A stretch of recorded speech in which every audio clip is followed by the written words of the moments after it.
السلام علیکم دوستوں، بریلیوں کا یہ عقیدہ کہ 15 شعبان کو روحیں اپنے گھر واپس آتی ہیں، کیا یہ ان کا عقیدہ سچ ہے؟ یہ جاننے کے لیے ویڈیو کو پورا دیکھیں۔ جزاک اللہ۔ امیر حمزہ کا بھی فاتحہ دلا سکتے ہیں، اور آقا دو عالم صلی اللہ تعالیٰ علیہ وسلم کے لیے بھی آپ ایصال ثواب کریں، اور اپنے مرحومین کے لیے خاص کر اس رات میں آپ ضرور دعا کریں اور ان کے نام کی فاتحہ آپ ضرور دلائیں، اس لیے کہ تمامی مرحومین اپنے اپنے دروازوں کے پاس آ کر کے، اپنے اپنے گھروں میں آ کر کے اپنے وارثین سے وہ جو ہے نیکیوں کا مطالبہ کرتے ہیں وہ مرحومین، اور سوچتے ہیں کہ اگر ہمارے گھر سے ہمیں کچھ مل جائے گا، ہمیں کچھ قرآن پڑھا ہوا مل جائے گا، یا فاتحہ کے ایصال ثواب مل جائے گا، یا قرآن کا ثواب مل جائے گا، تو پھر ہم اپنے گھروں سے واپس لوٹ آئیں گے خوشی خوشی، اور اگر انہیں کچھ نہیں ملتا ہے تو وہ لوگ رونے لگتے ہیں۔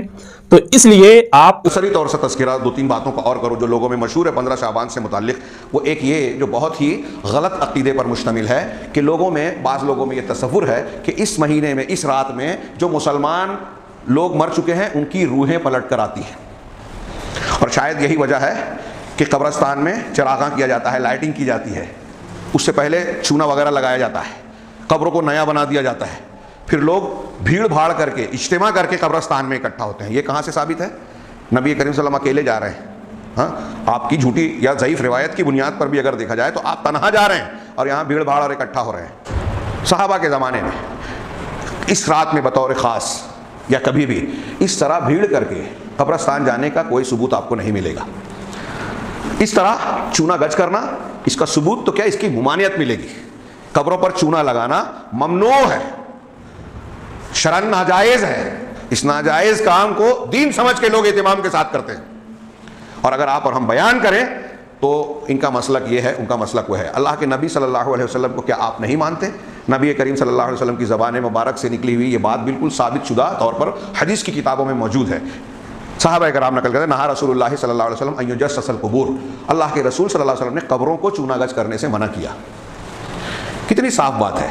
آپ اللہ کے نبی صلی اللہ علیہ وسلم کی بات، یا آپ کا مسلک اللہ کے نبی کے مسلک سے الگ ہے، آپ کا دین نبی کے دین سے الگ ہے، کیا کہنا چاہتے ہیں؟ چھوڑیے ہوما شما کو، فلاں اور فلاں کو، نبی کریم صلی اللہ علیہ وسلم کی بات مانتے ہیں یا نہیں مانتے ہیں؟ آپ کا کلمہ پڑھا ہے یا نہیں پڑھا ہے؟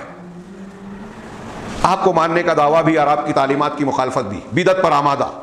تو کہا، میں یہ عرض کر رہا تھا کہ یہ قبروں میں، قبرستان میں اجتماع اور اکٹھا ہونا، لائٹنگ کرنا، چونا لگانا، بھیڑ بھاڑ کرنا، یہ بدعت۔ پھر اس میں یہ عقیدہ کہ روحیں لوٹتی ہیں، کہاں سے لائے؟ قرآن و حدیث کا یہ عقیدہ نہیں ہے، یہ ہندوانہ عقیدہ ہو سکتا ہے، غیر اسلامی عقیدہ ہے، مشرکین کا عقیدہ ہو سکتا ہے، مسلمانوں کا عقیدہ نہیں ہے۔ اسلامی عقیدہ یہ ہے کہ ایک انسان مر جانے کے بعد اس کی روح علیین یا سجین میں ہوتی ہے۔ شہداء کی روح بطور خاص جنت میں سبز پرندوں کے قالب میں ہوتی ہے، انبیاء کو خصوصیت حاصل ہے۔ روحیں واپس نہیں آتی، کوئی ثبوت نہیں ہے، نہ اچھی روح ہے نہ بری روح ہے۔ اس کی بہت سی دلیلوں میں سے میں مختلف موقعوں پر ایک دلیل بیان کرتا رہا ہوں۔ ثابت شدہ حدیث میں ہے کہ جب احد کے شہداء دنیا سے چلے گئے، شہید ہو گئے، تو ان کے بارے میں جناب محمد رسول اللہ صلی اللہ علیہ وسلم کا ارشاد ہے کہ اللہ تعالیٰ نے ان سے بار بار پوچھا کہ تمہیں اور کچھ چاہیے؟ ان کی روحیں جنت میں سبز پرندوں کے قالب میں چہچہا رہی تھی، تو اللہ نے پوچھا کہ تمہیں اور کچھ چاہیے؟ تو انہوں نے کہا کہ ہم نے جو چاہا تھا اس سے کہیں زیادہ پایا، اب کوئی تمنا نہیں۔ کہ جنت ہے جہاں تمنا ختم ہو جائے گی، دنیا میں کچھ بھی مل جائے تمنا ختم نہیں ہوتی۔ تو اللہ تعالیٰ پھر بھی ان سے سوال کرے گا کچھ چاہیے تو بولو۔ تب شہدائے احد کی روحوں نے یہ کہا کہ اللہ اگر تو ہم سے چاہتا ہی ہے کہ ہم کچھ اور ہماری خواہش ہو، تو ہماری خواہش یہ ہے کہ تو پھر سے ہم کو دنیا میں واپس لوٹا دے، پھر سے ہم تیرے راستے میں اپنے آپ کو قربان کریں، شہید ہو جائیں اور یہ اعلیٰ مقام پائیں۔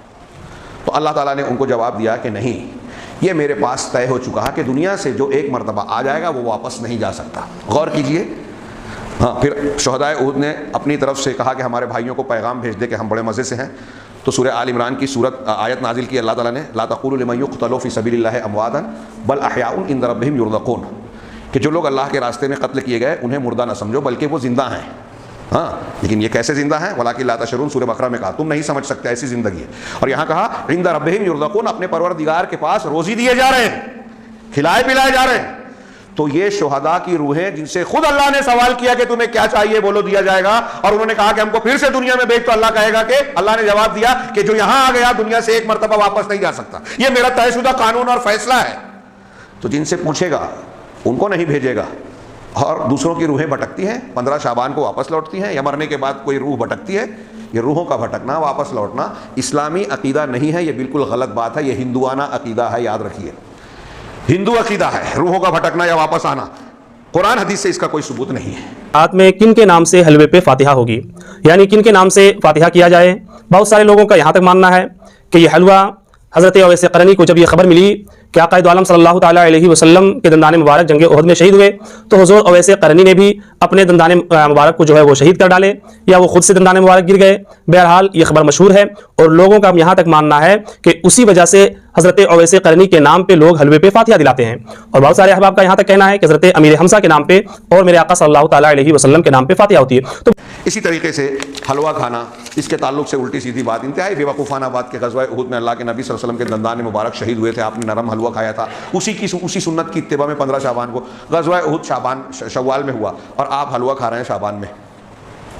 یہ 15 شعبان میں اگر آپ حلوہ کھا رہے ہیں تو آپ روافظ کے رائج کیے ہوئے دین کو مان رہے ہیں، ان کے 12ویں موہوم جھوٹے جو من گھڑت بنیاد پر عمارت کھڑی کی گئی کہ 12ویں امام غائب ہے جن کے پاس اصلی قرآن ہے، ان کی پیدائش کا دن ہے، اس کی خوشی میں وہ لوگ حلوہ بناتے ہیں، اور الٹی سیدھی بات اہل سنت نے بیان کر دی، مشہور کر دی، اس کی بنیاد پہ ہمارے گھروں میں بھی کھایا تھا۔ بالکل نہ پکائیے، اپنے بچوں کو مت کھلائیے، کہیں سے آئے تب بھی مت کھلائیے، تاکہ بچوں کو یہ تعلیم رہے کہ یہ ہمارا دین کا حصہ نہیں ہے۔ آج آپ حلوہ بنائیں گے کہ اس میں کیا حرج ہے، ہم فاتحہ نیاز تھوڑی کروا رہے ہیں، تو کل آپ کا بچہ سمجھے گا کہ ہمارے ماں باپ ایسا کرتے تھے، اس کا مطلب یہ دین کا حصہ ہے۔ یہ تعلیم اور تربیت دینے کے لیے اس دن خاص طور سے حلوہ نہ بنائیں، نہ کھلائیں، نہ کھائیں اور نہ کھانے دیں۔ نیا کپڑا، اس دن کا کوئی ثبوت نہیں ہے، کوئی تہوار کا دن نہیں ہے۔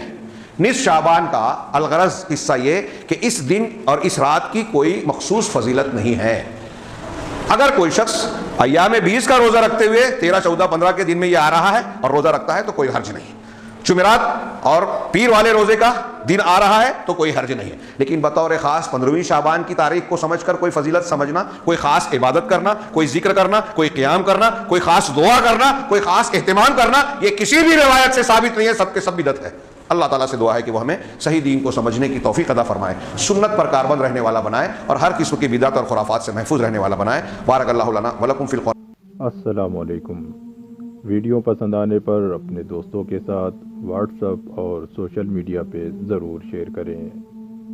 شرک، بدعت اور گمراہی سے باخبر رہنے کے لیے اہل حدیث علماء چینل کو ضرور سبسکرائب کریں۔ جزاک اللہ۔